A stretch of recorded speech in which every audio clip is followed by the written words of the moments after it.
Ukraine दौरे से लौटते ही पीएम मोदी के पास कई देशों से फोन आने लगे हैं। पहले अमेरिकी राष्ट्रपति जो बाइडेन ने पीएम मोदी को फोन कर उनके यूक्रेन दौरे के बारे में जानकारी ली थी और अब रूस के राष्ट्रपति व्लादिमीर पुतिन से भी भारतीय प्रधानमंत्री की टेलीफोन पर बातचीत हुई है। खुद पीएम मोदी ने रूसी राष्ट्रपति से हुई इस बातचीत की जानकारी सोशल मीडिया पर साझा की। पीएम मोदी ने अपनी पोस्ट में लिखा है कि आज राष्ट्रपति पुतिन से बात की, विशेष और विशेषाधिकार प्राप्त रणनीतिक साझेदारी को और मजबूत करने के उपायों पर चर्चा की। रूस यूक्रेन संघर्ष और यूक्रेन की हाल की यात्रा से प्राप्त अंतर्दृष्टि पर विचारों का आदान प्रदान किया।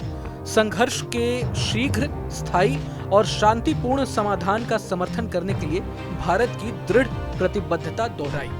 यहाँ ध्यान देने वाली बात यह भी है कि जब पीएम मोदी यूक्रेन के राष्ट्रपति ज़ेलेंस्की से मिलने गए थे तो सवाल ये उठ रहे थे कि कहीं पीएम मोदी के इस दौरे से रूस के राष्ट्रपति व्लादिमीर पुतिन नाराज तो नहीं है। चूंकि पीएम मोदी के यूक्रेन दौरे के दौरान रूस में चीन के पीएम मौजूद थे, इसलिए इन बातों ने और ज्यादा जोर पकड़ ली थी। मगर अब पीएम मोदी से पुतिन की फोन पर बातचीत ने इन सभी अटकलों को एक तरह से खारिज कर दिया है। बता दें कि इससे पहले सोमवार यानी 26 अगस्त को प्रधानमंत्री मोदी और अमेरिकी राष्ट्रपति बाइडेन के बीच भी फोन पर बातचीत हुई थी। इस बातचीत के बाद विदेश मंत्रालय की ओर से जारी बयान में बताया गया था कि पीएम मोदी और बाइडेन ने बांग्लादेश की मौजूदा स्थिति पर चिंता जताई थी, लेकिन व्हाइट हाउस की ओर से जारी बयान पर इस मुद्दे पर कुछ भी नहीं कहा गया। व्हाइट हाउस की ओर से जारी बयान में सिर्फ रूस यूक्रेन युद्ध का ही जिक्र किया गया था।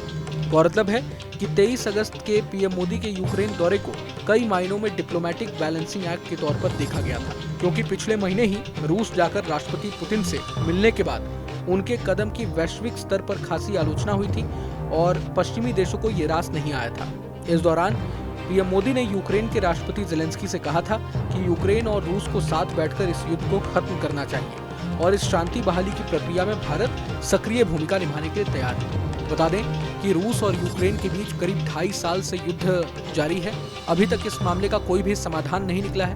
पहले जहां रूस फ्रंट फुट पर खेल रहा था, तो वहीं अब यूक्रेन भी लगातार रूस पर हमला कर रहा है। बीते दिन भी हमने देखा कि किस तरह से यूक्रेन की सेना ने रूस की एक इमारत पर खतरनाक ड्रोन हमला किया।